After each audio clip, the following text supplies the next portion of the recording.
তো হ্যাঁ খাইলে খাইলে একটা শরীরে থাকতো আর ইঞ্জিন দেখার সঙ্গে দিয়ে আসতো আর কি হতো? বমি হইতো? বমি বমি হ্যাঁ বমি করার পর ভালো লাগতো? হ্যাঁ যা খাবার খেতেন তাই করতো? হ্যাঁ আর স্বাস্থ্য কমে দিন দিন স্বাস্থ্য কমে যাচ্ছে না? Gastric outlet obstruction. আসলে আমরা অনেকে খাবার খাই, অনেক সময় খাবার খেলে অনেক রোগী আছে খাবার খাওয়ার পরে বমি করে এবং পেটও ফুলে যায়। তো আমরা অনেক সময় এটাকে গ্যাস্ট্রিক ভেবে ভুল করি, মানে আলসার ভেবে ঠিক বা ভাবছি যে আমরা ওষুধ খাই, ভাবছি আলসার হয়েছে। ঠিক এরকম একটি পেশেন্ট, তার বয়স প্রায় ৭০ মতো। তো সে খাবার অনেকগুলি খাবার খায়, পেটটা ফুলে যায়। তার আমি স্টোমাকটা দেখাই, যেটা স্টোমাক। এই স্টোমাকের ঠিক খাদ্যনালী যেখানে আছে এটা বলে পাইলোরাস। আমরা যখন খাবার খাই তখন দেখা যায় এই খাবার খেলে এখানে আমাদের এই পাকস্থলীতে যে খাবার জমে, ৪ ঘন্টা পর খাবারটা চলে যায়। এটা হচ্ছে আমাদের নিয়ম। কিন্তু দেখা যায় যাদের গ্যাস্ট্রিক আউটলেট অবস্ট্রাকশন, মানে পাকস্থলীর পরে যে অংশ পাইলোরাস, সেখানে মানে ব্লক হয়ে যায়, চিকন হয়ে আটকে যায়। এটা বলে পাইলোরিক স্টেনোসিস। তো অনেক কারণে এই খাবার এই আমাদের যে স্টোমাকে যে এই জায়গাটা চিকন হয়ে যায়। দেখা যাচ্ছে অনেক সময় অনেক দিন যাদের গ্যাস্ট্রিক আলসার থাকে তাদের চিকিৎসা করায় না, অথবা গ্যাস্ট্রাইটিস, যারা ব্যথার ওষুধ খায়। তো দেখা যায় তাদের ক্ষেত্রে এই যে পাকস্থলীর যে পরের অংশ সেটা চিকন হয়ে যায়।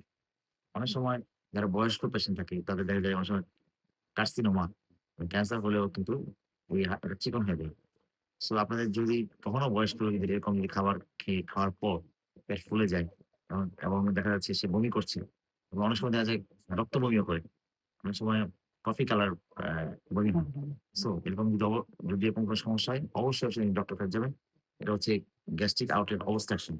আপনাকে অবশ্যই এখানে এক্স-রে করতে হবে, আল্ট্রাসাউন্ড করতে হবে, এন্ডোস্কোপি করে দেখতে হবে এটা কি আলসার হয়েছে নাকি কোনো চাকা হয়েছে। তা ওই অনুযায়ী চিকিৎসা করতে হবে। বেশিরভাগ ক্ষেত্রেই দেখা যায় যে এইগুলা কিন্তু অপারেশনের লাগে। সো আপনারা অবশ্যই এরকম যদি সমস্যা থাকে দ্রুত ডক্টরের কাছে চলে যাবেন, এবং এন্ডোস্কোপি করে সেখান থেকে বায়োপসিও লাগতে পারে অনেক সময়। তখন কিন্তু রোগটা ধরা সম্ভব। সো আপনারা কোনো অবহেলা করবেন না।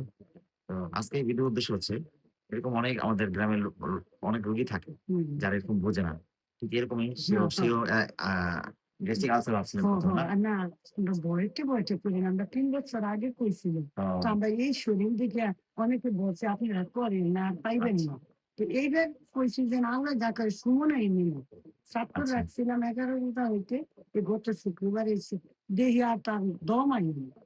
এই আচ্ছা। জন্য কইছে সুমনায় যাই একবার থাইকা গেছি সুমনায়, আবার সুমনায় নিই যা আসলে হয়। সে আসলে সে এই যে কনসার্ন হয়েছে, তার বমি ছিল, বমির সাথে রক্ত ছিল, হুম, এবং এই চলে আসছে, হুম, এবং সে ৩ বছর ধরে সমস্যা। হ্যাঁ, এই একটা এটা দিয়ে একটা জিনিস বোঝা যাচ্ছে এটা আসলে খারাপ কোনো রোগ না। কারণ যদি কার্সিনোমা হতো ৩ বছরে আসলে বাঁচা কঠিন ছিল। হুম। যাই হোক আমরা আমরা সার্জন দেখিয়ে দিয়েছি। আমাদের সার্জারি অ্যাডভাইস করা হয়েছে। ইনশাআল্লাহ আমরা চাইলে সার্জারি ভালো হবে। আল্লাহর উপরে আল্লাহ। তো আমার কথা হচ্ছে আপনার এরকম রোগ কোনো অবহেলা করবেন না। ঠিক আছে? হুম, ধন্যবাদ সবাইকে। আপনার ভিডিওটি ভালো লাগলে অবশ্যই শেয়ার করবেন। হুম। কেমন লাগতেছে? কয়দিন পর খাইছো? আর কম না ১.৫ মাস এখন আর পেট ফুলছে না? ঠিক আছে, আলহামদুলিল্লাহ।